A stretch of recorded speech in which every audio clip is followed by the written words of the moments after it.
support them and to just, whether you're an Olympian, a professional athlete, or a collegiate athlete, they all love structure. You tell them where to go. You know this as well as a former football collegiate student now. You tell them where to go, what to do, and they're there. Right. And I love just helping and being there to support them and getting them ready for life after sports, which is a lot longer than their sports career is. And having that experience with Mr. Ali was certainly one of the joys of my professional, if not my entire life thus far. It's at least up there with some other family highlights and milestones. But I appreciate you having me on, and rest in peace to really the greatest fighter of all time, in my opinion. Wow, it's unbelievable, man.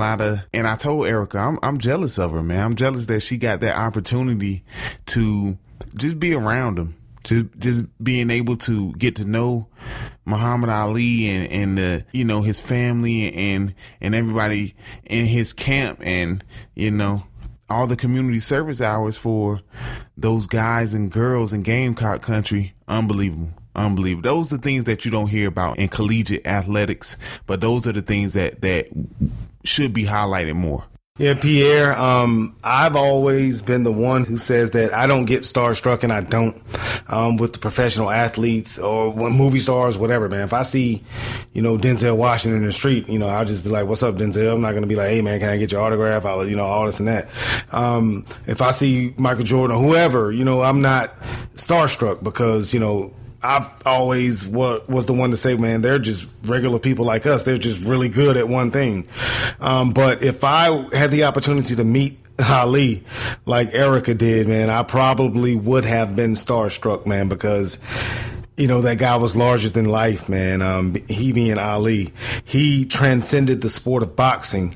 He was more than boxing, man. He was Muhammad Ali, so he changed the perception for a lot of people on Muslims, and that whole Nation of Islam found organization, and because a lot of people didn't know about the Islamic faith or being a Muslim or anything like that, man. And you had the world champion switching his religion to the Nation of Islam, man. So he transcended sports, man. He was a champion for social injustice, and he was a champion inside the ring, man. So, I salute and rest in peace to the GOAT, man, to the greatest of all time, Mr. Muhammad Ali. Daimeon, running out of time. Why don't you go ahead and take us home with your All Things Sport Real MVP? Yes, Pierre, this week's edition of the All Things Sport Real MVP. Since we just got a great interview from Erica Nelson, she talked about her, trying to bring the Olympics to New York back in 2012. And she also talked about her experiences with, the late great Muhammad Ali. Now, Muhammad Ali was an Olympic gold medalist. That's what started his boxing career. But this week's edition of the All Things Sport Real MVP has to go to the man who gave Muhammad Ali the opportunity to become the boxer that he was, Mr. Joe Martin, Louisville, Kentucky police officer. Joe Martin was a trainer at the Columbia Gym in Louisville. In 1954, a young Cassius Clay, he was still Cassius Clay at that time, came into Columbia Gym heated. He was upset. He was mad, Pierre. He was fuming. Someone had stole his red Schwinn bike. Muhammad Ali said that I'm going to kick someone's arse. They stole my bike. Now, at the time, Joe Martin, he didn't know Cassius Clay. He didn't know Muhammad Ali. He told the young Cassius Clay, well, if you want to do that, you need to learn how to box, son. He became Cassius Clay's, later Muhammad Ali's first trainer. Fast forward, and he's an Olympic gold medalist. He's knocking Sonny, he's knocking Sonny Liston senseless, winning world championships, beating up Joe Frazier, rope-a-doping George Foreman. None of this would have been possible without the All Things Sport Real MVP, Joe Martin. You the real MVP. We salute you.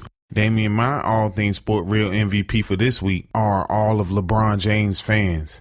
Dude, You guys are amazing. You take up for LeBron with reckless abandon, no matter what, man. It could be anything. Anybody who considers themselves a true LeBron fan, and you may qualify if you were a Miami Heat fan 2 years ago, and now you're a Cavaliers fan, and, you know, a few years before that, you were a Cleveland fan. But you take up for LeBron with such zeal. I had a conversation with a few people today that, you know, I asked them, I said, man, did y'all see when Draymond Green blocked LeBron James dunk? He ain't blocked LeBron James dunk. He got fouled. He didn't block LeBron. LeBron missed the dunk. He didn't block it. The ball hit the back of the rim. Well, what do you call when a person hits the ball with their hand and prevents somebody from hitting a shot? It's called a block. It's little things like that, man. LeBron's fans, you're amazing. Keep taking up for him, but I can understand why you're like that, because that man has been a target from day one, from just about everybody. You know, from calling him Prince James to saying he doesn't have a killer instinct to saying he doesn't have this, he doesn't do that. You know, I can see why you're like that. But wow, you guys are amazing. And for that, You the real MVP. I'm a LeBron James fan. And Draymond Green did foul him. oh my God. Draymond Green can't block. That was a clean Draymond Green couldn't block LeBron James if he was trying to accept him for a friend on Twitter, man. You see what I'm saying? Come on, man. You guys see what I'm saying? LeBron James fans are ridiculous. Don't even mention Draymond Green. Man got all ball. Don't mention Draymond Green in the same sentence as LeBron James. Dude, you guys are amazing. That's all I can say about LeBron James fans. Y'all the real MVP. Whatever. I mean, y'all you feel like you gotta destroy Steph Curry at every turn. You know, it was a battle with LeBron and Kobe, but since Kobe, you know, aged himself out of the discussion, now you attack Steph Curry at every turn. Man, Steph is he's playing real suspect right now. See what I'm saying? Hey, Steph is playing real suspect Man's right now, team man. won That's all I was saying 79 earlier. games. He was first in the league in steals. I said he's playing suspect right now. Averaged over 30 So you mean to games. tell me you telling me that Steph Curry is playing A plus basketball right now? No, he's not. He's not. But LeBron James has only played A plus basketball one game in this series. Steph Curry is playing C plus to B minus basketball right now. He needs a tutor. He needs a tutor. He's not playing A plus basketball. But I digress, man. It's the end of the show. I'm not gonna keep arguing with you. LeBron fans, ladies and gentlemen, they are amazing. And if you're a LeBron fan right now, you're mad at me. You're very upset. And you're still thinking about Draymond Green. And you may have cut the podcast off by this time. Whatever. This buzz for you, all you LeBron's fans. Whatever. Daimeon, as always, man, it's been a blast.